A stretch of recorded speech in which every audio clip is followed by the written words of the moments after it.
When you're not picked, do not fucking look at me like a couple of people say, oh, Skully, I'm disappointed I'm not in the team. I don't give a fuck if you're disappointed. Because I want to win. I won't fucking get beat, I know that. But some of you lot won't be fucking here, and that's the fucking reality of it. I travel a fucking hour and a half and we can't ping a ball 25 fucking yards. Have a bit more about you. Have a bit of fucking self-pride. Bit of fucking passion. It's easy to kick a ball and say unlucky. Unlucky is when you miss a fucking train. When you've been waiting an hour and they say the train was going to fucking Euston's been cancelled. That's unlucky. Not when you kick a ball to someone there and it goes over his head. That's fucking shit.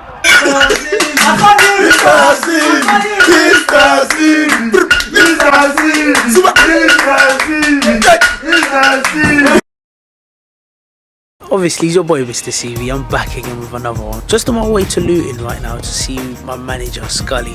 And you know what, Skully, a lot of people might have known Skully from Blood Brother CV. But then obviously today I'm looking to get an insight into him, especially after he's working at a professional football club as well, Barnet. So obviously it'll be nice to hear from him in terms of speaking on the professional game. And obviously let's see how it goes. Follow me. Just arrived in Luton now. I'm about to see the gaffer. So let's see how it goes. Let's go. Right, back again. Obviously, it's your boy Mr. CV. I'm back with the main man, Skully himself. I think a lot of people don't actually know Skully himself as well. I think this is just a way to give an insight into who Skully is as well, and just as a person as well. I think that would be very nice for other people. Not many people just see you on camera. That's right, yeah. And they don't really get to know what you do. So what do you actually do? So well, I'm an A licensed goalkeeping coach. I'm an A licensed coach. I teach mainly goalkeepers, but outfield players as well. I work at Barnet Football Club, and I coach, got my own goalkeeping academy where I look after 42 keepers. Wow. 7 that play professionally in the football league.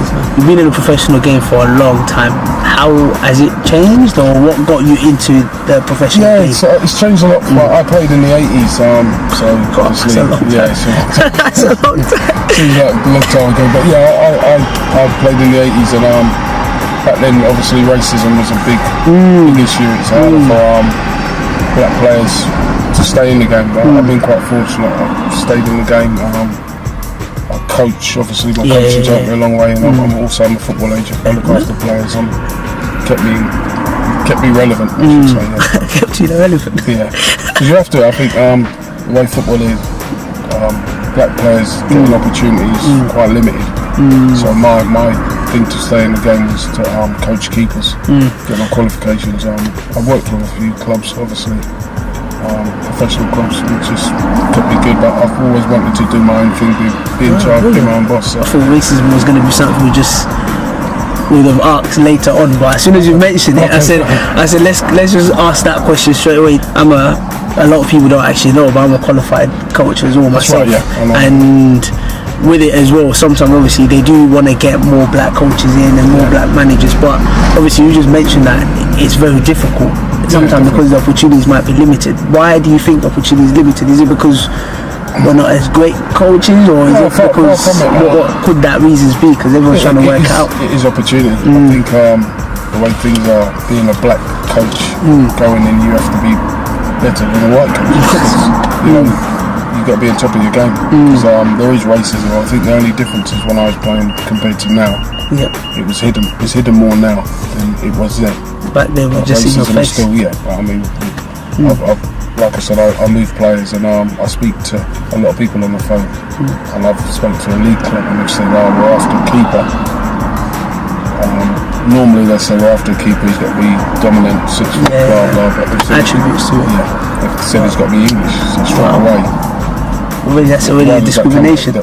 Exactly right. When they're speaking to me on the phone, they don't know if it's a white bloke they're speaking to or a black bloke. Wow. My name's Sean Griffiths, and the first thing they said to me, Sean, we're looking, but he has to be English, but their first team keeper's fine. I think when you mention about you only being English as well, I get that same, because obviously my first name is Aberdeen. Open it up, we'll play Aberdeen.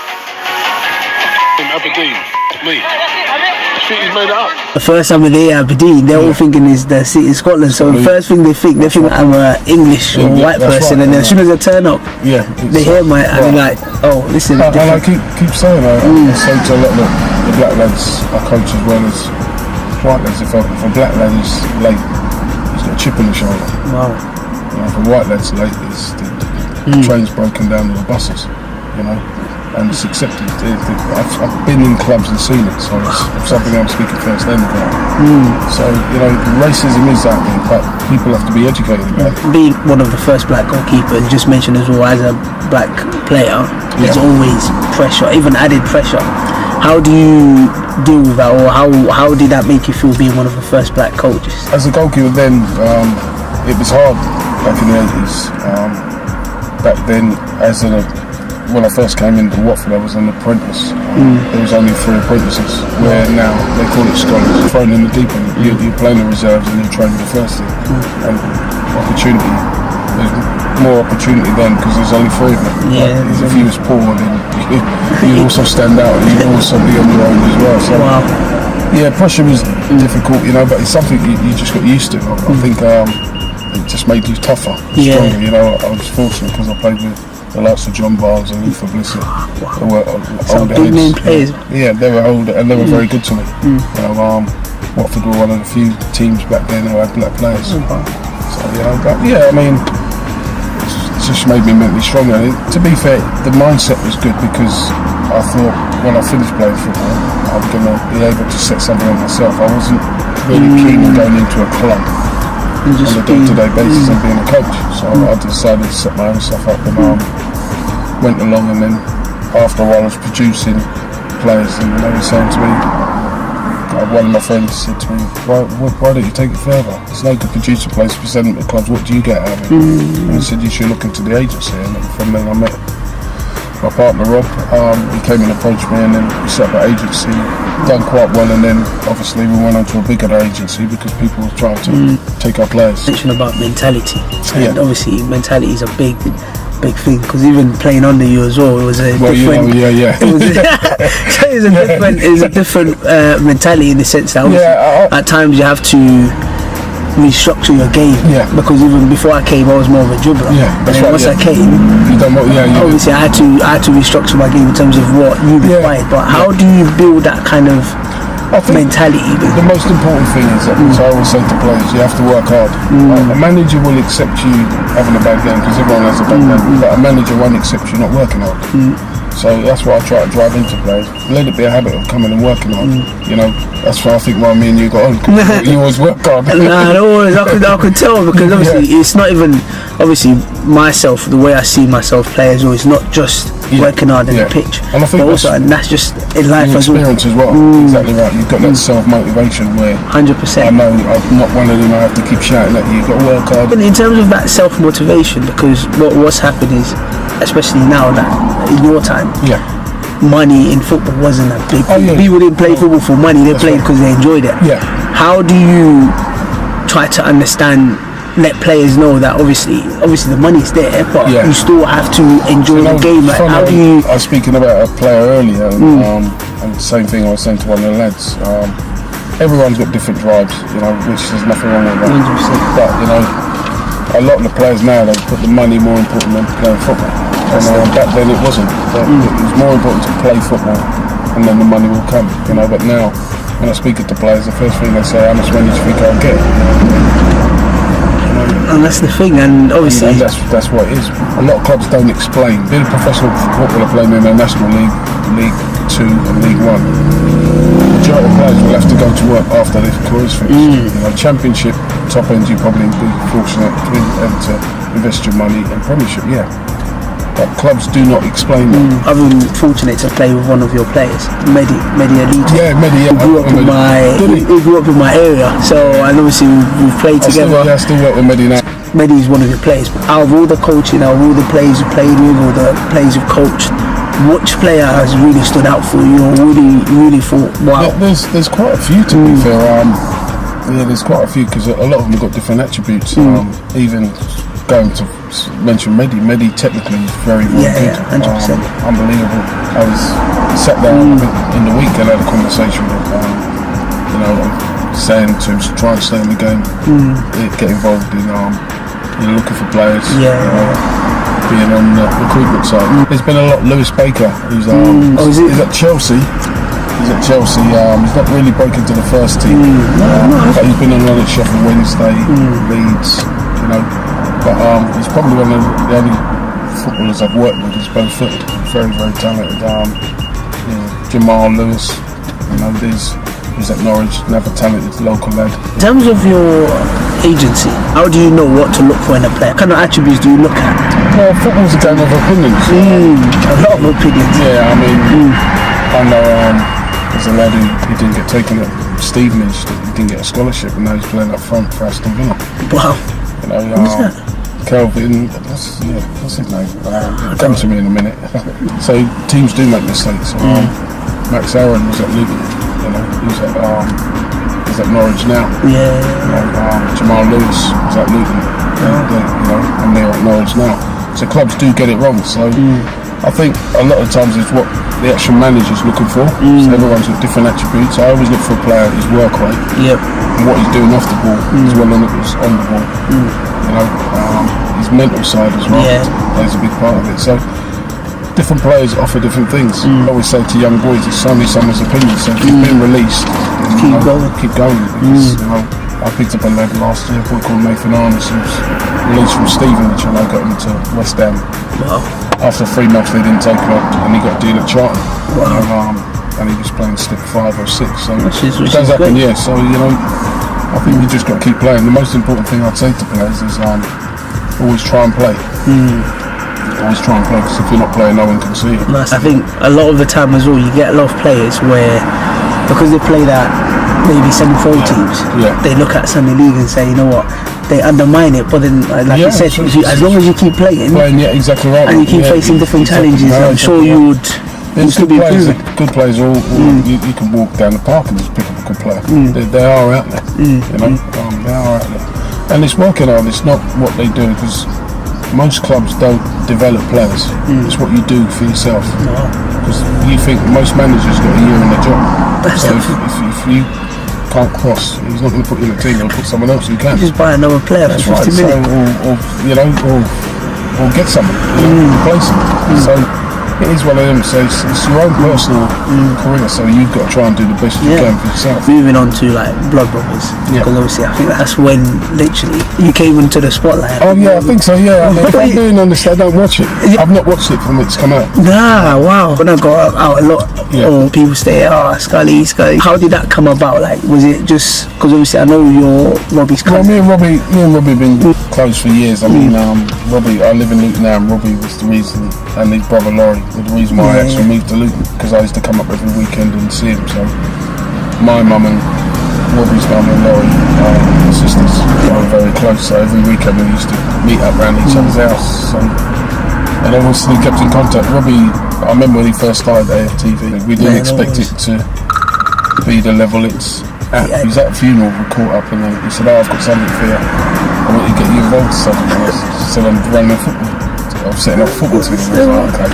Robbie's always coming up with good ideas. To be fair, I didn't know the seriousness of it. We had a meeting, we met up a couple of weeks later, and he sat down, he said he wants to set up a team and we see what he wants to do. Didn't know the extent of it.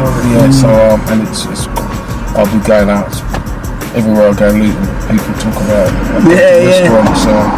When I went to Ipswich the other day and someone pulled me to, everyone talks about Blood Brothers. I think they were saying to me when we had a meeting not long ago, 8 million people watched it. There's always people calling me for trials and stuff like that. But yeah, credit to them guys at AFTV. No, definitely credit to Robbie and yourself, was obviously invested a lot of time in it as well. I've enjoyed it as well, to be fair. I mean, you know, I just hate losing. As you all know, but that's why, because I was getting onto that next as well. So, what's your best moment as an AFTV manager? I don't know, because you know I actually enjoy the training. I actually just being there. Probably one of my best times, which people will be surprised, is when we all went out for a meal. Because you know you get to know people and you become friends with them. Even now, like we haven't met up for ages, and a lot of the players still call me. We'll have a chat. I've got some of them into semi-pro clubs, and even outside of football, they'll call me and we'll discuss things like nothing to do with football. So there's always banter. You know, it's competitive. 100%. Amongst the boys, but it's something I do enjoy. And obviously with that competitiveness as well, at AFTV there's a lot of players and it's very ruthless. Some players just can't handle pressure.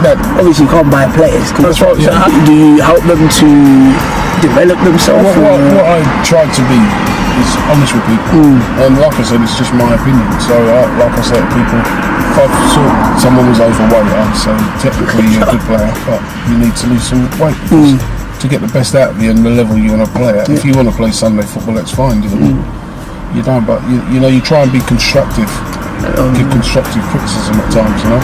And when someone does do well, tell them they do well. Yeah, 100%. It's no good always getting onto someone. And when they deserve, like they've done well, you tell them they've done well. You know, it's that. I find management very hard. I mean, I work with my mate's manager, Darren Curry at Barnet, and I sit in because there's 3 of us in it, and I sit in with the manager all the time. And I always say to him, I would never be a manager because I just find it so difficult. In general, you know, the pressures of it. Some of the things players come in and ask about, I'm thinking, God, it's like you're babysitting. I take my hat off to a lot of these managers. And what's been your, let's say, worst moment or moment that you've not been proud about? Whether blood brothers or coaching or... AFTV, I could say losing to DT. That's a big one. That was, it's the way we got beat. Good play. It's a good deep cross. Anyone coming in at the far post? Not quite. Been picked up by Ayrton. Shoots. Oh, it's a goal! Jermaine scores, makes it 4-1 to AFTV. DT is delirious. Delirious is over. The final's over. I think more disappointed me. I mean, you can make excuses that, but he brought in players. Nice. And all that, but it was still 11v11, and you know, hats off to DT because they did come there, and credit to him. You know, give me his due. He set a team up and brought players in, and they beat us. That was very, very disappointing. That was probably my lowest at AFTV. Definitely next season. Yeah, it makes victory more sweet. I was going to even ask you whether you want to be a manager but obviously we ruled that out. You ruled that out, to be fair. But it's been amazing, just a conversation, or obviously we could always extend it and everything, and hopefully get me another interview with Robbie. I hope you'll be seeing me with Blood Brothers next year. Yeah, definitely. Yeah, yes. Good. Make sure. 100%. Hey, definitely. You're one of the ones that did work hard for me. To be fair, like I said, it's been enjoyable, and I'm fortunate enough in life to do something that I get paid for and I enjoy doing. 100%. So you know, and that's the beauty of it as well, because it does make a difference. To play football and then to work in football, that's absolutely brilliant. And I think it's just what every player wants. And like you mentioned as well, there's no substitute to hard work. No, exactly. So it's just life skills as well, to be fair, if you want to make it in life. And I think, like I said, we can always say about racism and opportunity, but you know, we have to do our bit ourselves. No, 100%. You know what? I don't think there's anything else more to ask. It's been a pleasure. It's been a pleasure. Thanks.